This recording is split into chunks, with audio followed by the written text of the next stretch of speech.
Sobat Ayu Bisnis semua, kali ini saya ada di bisnis yang nggak seperti biasanya.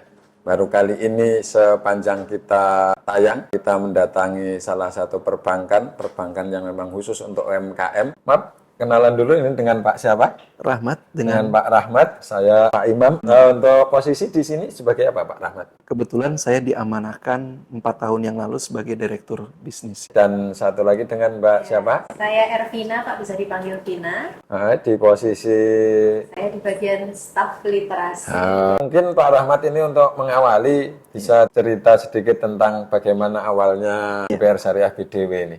Jadi mungkin sedikit sekilas informasi yang ingin kami sampaikan kepada Ayo Bisnis sahabat gitu ya. Jadi kami didirikan atas inisiasi oleh Majelis Ekonomi Pengurus Wilayah Muhammadiyah, tepatnya tahun 1992.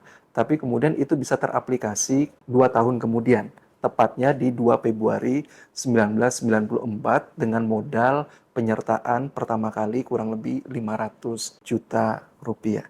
Untuk selanjutnya, Sobat Ayu Bisnis butuh mengerti apa toh sebenarnya perbedaannya BPR Syariah itu dengan bank umum lah gitu. Ya, kalau di bank umum itu lingkupnya nasional ya. Kemudian dari sisi permodalan mereka juga cukup besar.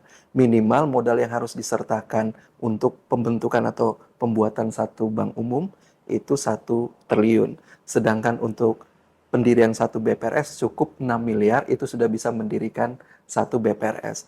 Tapi menurut peraturan POJK terbaru, saat ini untuk membuka satu BPRS baru, itu minimal modal yang harus disetorkan 75 miliar. Kemudian kami hanya punya 2 produk simpanan, tabungan, dan deposito. Sedangkan di bank umum, dia punya yang namanya giro sebagai jasa lalu lintas keuangan. Itu perbedaan yang paling signifikan antara kami dengan bank umum.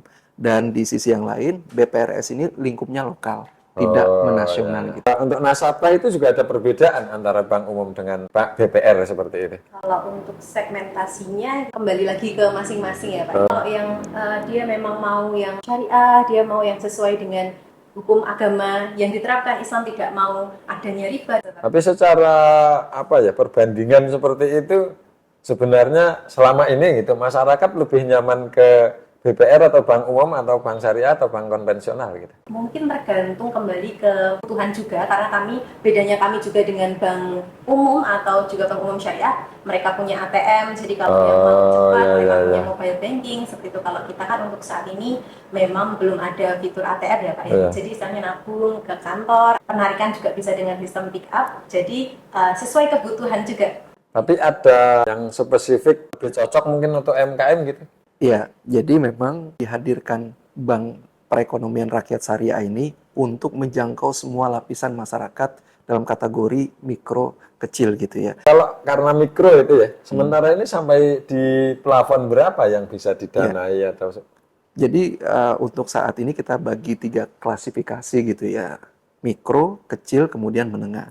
Untuk mikro sendiri biasanya kita memberikan plafon pembiayaan itu dimulai dari 10 juta sampai dengan 100 juta. Itu kami kategorikan sebagai usaha mikro gitu ya.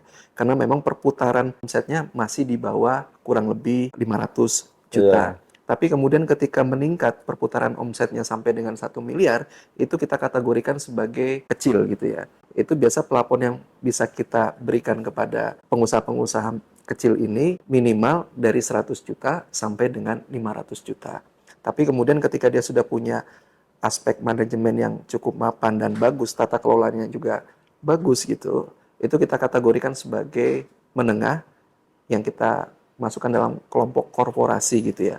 Baik itu dalam berbentuk PT, CP, dan lain sebagainya. Itu biasanya pembiayaannya agak cukup besar. Untuk Mbak Vina, ada program khusus nggak yang ditawarkan untuk UMKM ini? Jadi kalau di perbankan ya, kita juga ada laporan di dalam 1 semester kita wajib melakukan literasi dan edukasi seperti itu. Nah, salah satu literasi yang kita lakukan juga ke UMKM dan juga ke sekolah.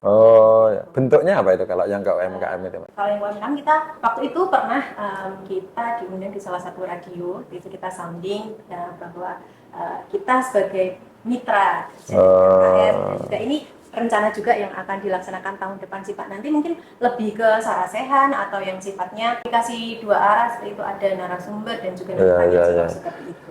Ada divisi khusus atau enggak itu ya untuk yang menangani UMKM ini? Ya, jadi dalam alur dan struktur di BDW itu memang kita klasifikasikan bisnis, kemudian di bisnis ini kita bagi lagi menjadi dua. Ada yang namanya funding, ada yang namanya lending gitu. Jadi mereka fokus ketika di financing atau di lending, dia mencari nasabah-nasabah yang ingin membutuhkan pembiayaan atau dana gitu ya. Sedangkan di sisi fundingnya ya kita coba intens mengajak kepada masyarakat untuk menitipkan dana-dananya di BDW. Tapi ada satu lagi divisi yang masih dalam lingkup bisnis gitu namanya remedial. Jadi ketika nanti ada nasabah-nasabah yang bermasalah, itu nanti ada pendekatan-pendekatan khusus gitu ya, biar bisa kembali normal kembali usaha usahanya.